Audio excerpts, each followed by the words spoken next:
Give me 9 minutes and I'll improve your storytelling by 115%. But here's the truth. I'm not gonna stop at 9 minutes because storytelling is the most underrated business skill in the world. Whether you're trying to sell a product, grow a brand, pitch an idea, or just not bore people to death on a podcast, storytelling is the leverage point. Today, I'm going to break it down. I'm gonna make it simple, tactical. There's gonna be zero fluff. We're gonna use frameworks, psychology, cadence, and emotion. So by the end of this video, you'll not only know how to tell better stories, you'll feel ready to post one, pitch one, and record one immediately. After delivering a short 10-minute talk to a group of 60 entrepreneurs earlier this year, I was asked by several of them, where did you learn to tell a story like that? This is when I truly realized its power. Here's what most people think about storytelling. They think it has a beginning, a middle, and an end. But here's what it's actually about. It's a transformation that your audience feels in their body. Most stories fail because they're too safe, too linear, or too clean. The biggest problem, they try to sound smart instead of trying to make people care. I've had clients spend hours scripting out perfect anecdotes, but the post that goes viral, it's the ones where they say, I nearly gave up last year, I was broke, burnt out, and pretending it was fine. Then I tried something new. And I'm sure you've had exactly the same. The post that you spent the most time on flopped. The one where you just wrote down your thoughts, your ideas, your story, off the cuff, went much further and brought you much more business. Because it's raw, it's real, and it works because storytelling is an emotion. It's emotional. Think about what Walt Disney spoke about in the early days of Disney. It was about how they could drive emotion to the audience. It's not logical. If you want to be remembered, you have to make people feel something.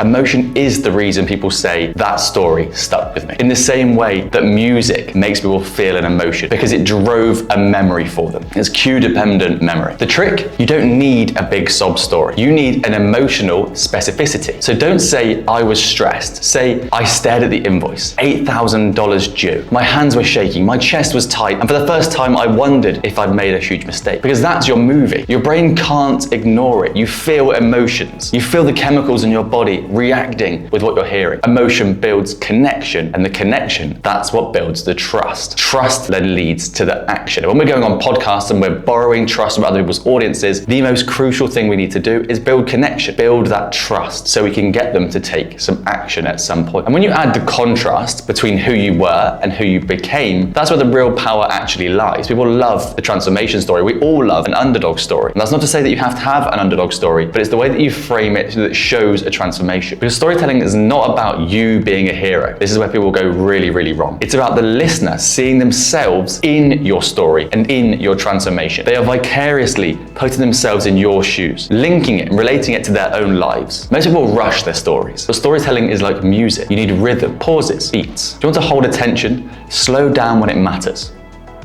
When the stakes rise, drop your tone, lower your voice. So you say, I was doing well, at least that's what I told people. You pause, but I was struggling, quietly, badly. That drop creates weight. Cadence equals the control. In that story that I told 60 entrepreneurs earlier this year in an Italian ski resort, I was talking about my origin story, where I had a car crash and it changed my perspective on life and took me from the corporate world into the business world. I described what it was like when that car rolled over and came to a rest upside down in the dark with smoke, screaming, a ringing in my ears, and blood coming from my fiance. Sorry for the graphic picture there. But the point is that I gave that detail in a way that I was controlling the room. People were listening, people were leaning in. And afterwards, that's why they asked me, where did I learn storytelling? It's important to play with the speed, emphasize key words, and use silence. Whenever you start a big talk on stage or you start a podcast, if you use silence, you'll be surprised how much the audience leans in. They anticipate what you're going to say next. Let the audience catch up to what you're saying. We literally don't hear something and process it straight away. You're a few seconds behind. Even in this video now, if I don't leave gaps, you're not listening to what I'm saying. You're not understanding what I'm saying. Your brain is a few seconds behind. So we need to let our audiences catch up to what we're saying, or better, to what you're making them feel. So let's think about the 3-act story arc. This is classic, it's timeless. It's something you'll see in all movies, all great videos, all great speeches and talks as well. Here's the most important structure you'll ever learn. Act 1, the setup. Everything was normal until it wasn't. You need to show the status quo. You need to show the comfort. Give it an illusion. Act 2, the conflict. Something's happened. and it broke me. Introduce friction, loss, a challenge. This is where emotion builds, anticipation, intrigue, curiosity, all builds up. And then act 3 is the resolution. Here's what I learned, and here's what changed. This is where the audience can be given hope, a belief, but also it's something they can take away and they will tell people they learned today. You can use this arc in podcast intros, keynote stories, launch videos, ads, movies, whatever it is you're making. It works every single time. The second framework we're going to talk about today is the domino belief shift. This is for thought leaders, really. If you want to influence, not just entertain, this is what you should use. So step 1, most people believe X. Step 2, but what they don't realize is Y. Step 3, here's a story that proves it. And step 4, and that's why I now believe Z. This framework is how you reframe outdated ideas without sounding preachy. So a lot of the marketing space will try and frame new marketing trends as new marketing trends, where in fact, the best marketing is the old marketing, reframed as new. But you can do that without sounding preachy. For example, most people think podcasting is a waste of time if you don't get thousands of views, but here's what they miss. You don't need everyone to listen. You need the right people to listen to the right sentences.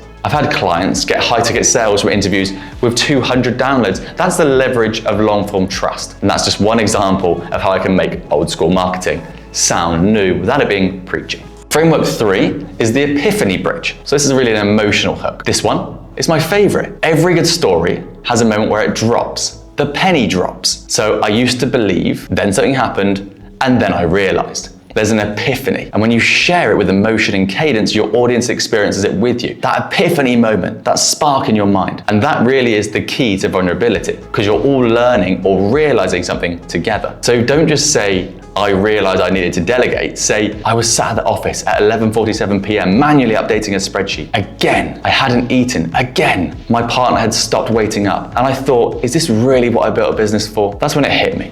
I wasn't running a company, I was escaping a job by building a worse one. That's an epiphany. The realization is an epiphany, and the epiphany is a bridge. Because how do you use this in the real world where you would start like this? You pick one moment in your life where everything changed, even slightly. So for me, my example is always my car crash. 27 years old, corporate job, had a house, was getting married, and then I realized after that car crash, my perception of life was wrong and I wanted to change it and do something completely different. That's my epiphany. So you need to use one of these frameworks. You need to map it out, write it out, say it out loud, and then tweak your cadence, tweak how you deliver it. Look for the emotional texture. Think about, what were you feeling? What could you see? And what changed in you when you were speaking it, writing it, telling someone about it? Then post it, record it, get on a podcast and share it. Because that one story could get your next client or your next stage invite, or maybe someone hears it and says, that's exactly how I feel, I just didn't know how to say it. And that's when you become unforgettable. That's when they stop scrolling, and that's when they trust you. If this helped and you see storytelling differently, hit that like button, drop a comment. I'll have replied to all the comments personally, and subscribe for more, because storytelling isn't a soft skill, it's a growth skill. And if you speak well, the world will hopefully listen to you.